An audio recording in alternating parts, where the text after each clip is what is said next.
अपने नाम के साथ और क्या करती है? नमस्ते, जय महाराष्ट्र। मेरा नाम नंदिता खान है और मैं ऑल इंडिया ह्यूमन राइट्स की डिप्यूटी डायरेक्टर हूँ।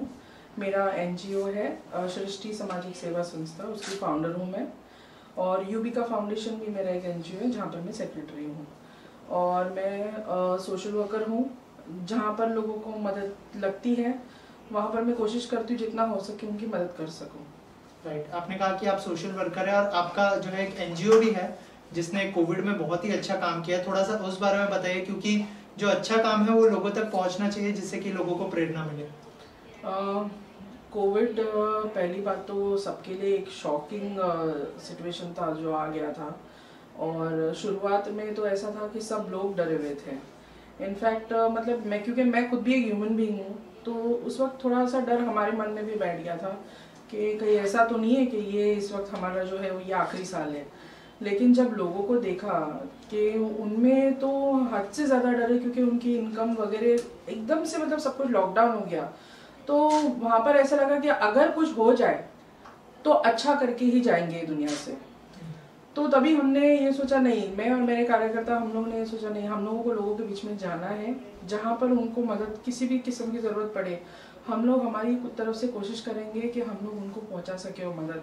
खास करके उस वक्त रेशन, फूड सप्लाईज, फिर कुछ लोगों को उस वक्त तो ऐसा था कि हॉस्पिटल में एडमिशन वो बहुत ज़रूरी था, क्योंकि लोग क्रिटिकल हो जा रहे थे। अचानक से सांस लेने में तकलीफ हो रही थी, बुखार आ रहा था, सर्दी खांसी था।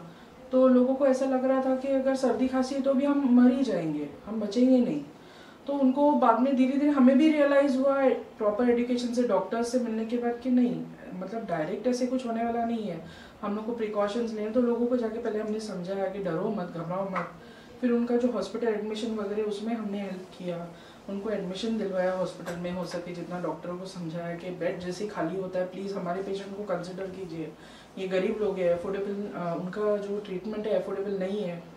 फिर कुछ जगह पे ऐसा हुआ कि लोगों की बिल्स एकदम हाई हो गए, क्योंकि आप रियलाइज़ किए होंगे बहुत लोगों को उस वक्त वेंटिलेटर पे रखा गया, ऑक्सीजन पे रखा गया। तो वेंटिलेटर का खर्चा पर डे के हिसाब से बहुत हो जाता है। तो हमने वहाँ पर हमारे एनजीओ की तरफ से उनको कंसेशन दिलवाया, जहाँ वो भर सके उतना हमने भरवाया। कुछ लोगों को फ्री में भी, मतलब यहाँ तक कि उनका माफ़ करवाया जो बिल, वो भी कराया हम लोगों ने। राइट, ऑल्सो जो है कल आपको इसी अच्छे काम के लिए जो है गवर्नर साहब ने नवाजा है, तो थोड़ा सा उस बारे में बताइए। और कितना प्राउड मोमेंट था आपके लिए राजभवन में अवार्ड रिसीव करना? देखिए, मैं उसको शब्दों में बयान नहीं कर पाऊँगी, बिकॉज वो एक ह्यूज अचीवमेंट था। एक बहुत बड़ा सम्मान की बात है कि हमारे गवर्नर जो राज्यपाल हैं मिस्टर भगत सिंह कोश्यारी, उनके हाथों से अवार्ड लेना एक अपने आप में ही बहुत गर्व की बात है।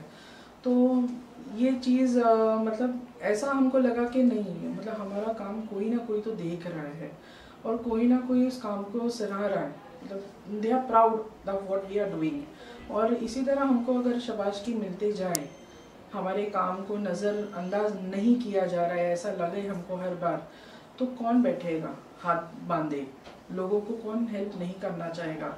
प्लस वो खुद भी 80 ईयर ओल्ड है, ये उन्होंने कल बताया, और इतना होने के बावजूद भी वो 3 घंटा खड़े थे स्टेज पे अवार्ड देने के लिए। तो जब इतने बड़े सीनियर सिटीजन है, इतने बड़े प्लेटफॉर्म पे जब हमारे लिए, हमको सम्मान करने के लिए खड़े रह सकते हैं, तो हम लोग एज ए यंग जनरेशन जो है वो क्यों नहीं हेल्प करने उतर सकते लोगों के लिए।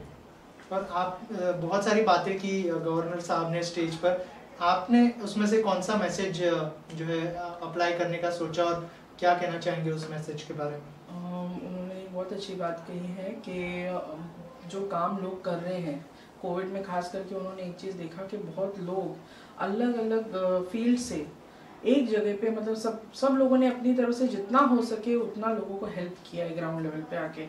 ऐसा नहीं है कि मतलब सिर्फ मैं एक सोशल वर्कर हूँ तो सिर्फ एक सोशल वर्कर बाहर नहीं आया था उस वक्त, मतलब आम जो लोग थे जिनके पास पॉसिबिलिटी थी कि जहाँ हम अभी किसी के लिए हेल्प कर सके वो भी आए।